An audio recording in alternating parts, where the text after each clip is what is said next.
chớp mắt đã qua nửa đời người, nửa đời chìm nổi với bể khơi, nửa đời còn lại thuyền neo bên an vui sống tròn kiếp người.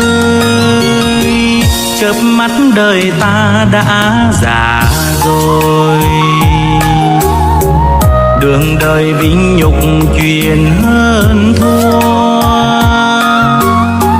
tiền tài địa vị thân danh lời, thân an tâm lạc ngắm mây trời.